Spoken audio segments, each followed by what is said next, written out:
Alright, what I'm showing you right here was a Bentley. It's a very fine silver Bentley. It's a New Year Bentley. Alright.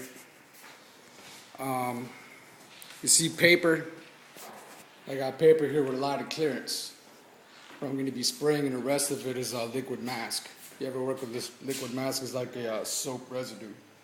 Alright? It doesn't let the overspray land on it.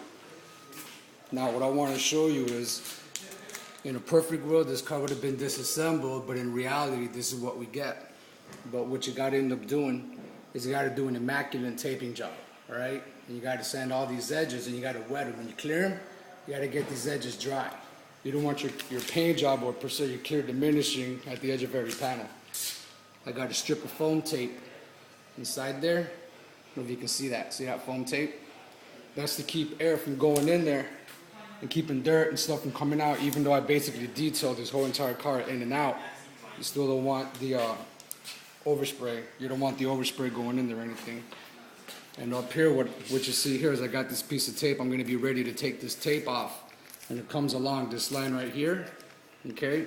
So as soon as I throw my last coat of clear, this tape comes off. And the fashion that I did it in is I gave myself some space when I put the paper down, so I could cover the rest of the clearance with this and take it off. If you had done it the other way around and you try to take this off, you're going to be ripping off your paper while you just did your paint job, man. You're going to cause havoc in the booth.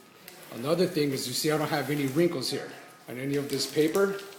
Okay, that's how you want to lay this paper down, because when you go to blow it off to paint it, whatever dirt and debris you have on the surface is going to blow off. And another thing, when you're painting, your overspray becomes dirt because it dries as soon as it lands.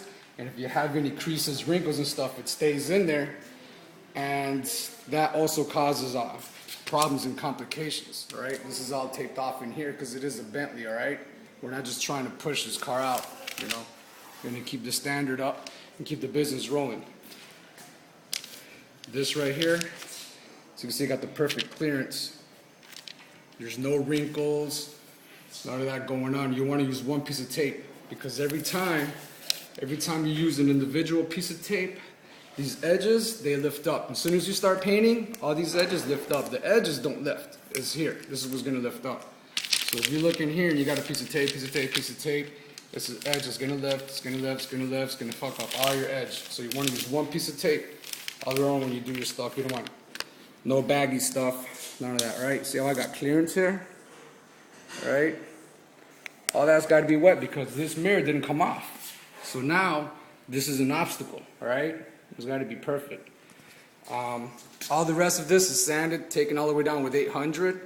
This camera doesn't have the resolution to show you the grit scratches. Maybe you can, maybe you can't. You see that right there, right? What I'm going to do is I use a transparent sealer. Basically, it's also a blending agent. You just cut it halfway with a slow reducer. And I'm going to give it one coat of that, and automatically, those super fine scratches are going to disappear. Okay, you see that? Now you're probably wondering, why can't you use an even smoother grit? Well, what's going to happen is you're going to have base paint here and it's going to blend off into the door, all right? So you're not going to paint it entirely silver. You're just going to blend your silver from left to right where you need it, and you're going to clear everything. Now, where you have base, you're going to have a little bit of orange peel, and your clear is going to hold on.